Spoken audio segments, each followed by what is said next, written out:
ഇതൊരു വഴക്ക്. എനിക്കത് കുഴപ്പമില്ല. എനിക്ക് വഴക്കാളി ഇമേജ് എനിക്ക് ഗുണമായി ചെയ്തിട്ടുള്ളൂ. കാരണം വെച്ചാൽ എനിക്കൊരു എൻ്റെ നേരെ വരുന്ന സമയത്ത് ആൾക്കാർക്ക് ചെറിയൊരു പേടി എന്നുള്ളതിനേക്കാൾ ഞാൻ പ്രതികരിക്കുന്ന ഒരാളാണെന്നൊരു ബോധമുണ്ട്. അപ്പൊ അത് എന്നെ വേറൊരു തരത്തിൽ നോക്കിക്കാണാൻ ദേഷ്യമൊക്കെ ഉണ്ടായിട്ടുണ്ടാവും, പക്ഷെ സ്റ്റിൽ വേറൊരു തരത്തിൽ നോക്കിക്കാണാൻ പ്രേരിപ്പിക്കുകയും അത് എന്നെ കുറച്ച് കഴിഞ്ഞപ്പോൾ എനിക്കത് ഭയങ്കര ഒരു പ്രൊട്ടക്ഷൻ നല്ല, അത് പണ്ടുണ്ട്, നല്ലതാണ്. അതിപ്പോ പണ്ട് ഞാനൊരു ആക്ടിവിസ്റ്റ് ലൈൻ പിടിച്ചപ്പോൾ അതും എനിക്കൊരു പ്രൊട്ടക്ഷൻ ആയിരുന്നു. അപ്പൊ ബേസിക്കലി സംസാരിക്കാൻ അറിയാം, ആൾക്കാരോട് നേരെ നിന്ന് സംസാരിക്കാൻ അറിയാം എന്നുള്ളത് ഒരു പെണ്ണിനെ സംബന്ധിച്ച്. ആദ്യത്തെ ബിഗ് ബോസ് എന്നൊക്കെ പറഞ്ഞാല് സദാചാരവാദികളും ഇത്രയും വയലൻസ് ഉള്ള പെണ്ണുങ്ങളെ ഒന്നും ആരും കണ്ടിട്ടില്ല.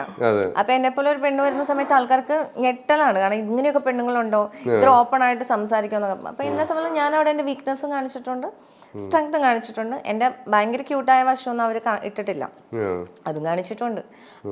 അപ്പൊ അതുകൊണ്ട് തന്നെ എന്നെ സംബന്ധിച്ചോളം അവരെങ്ങനെ പോർട്രേ ചെയ്തു എന്നുള്ളത് ഒരിക്കലും ഒരു ലൈവ്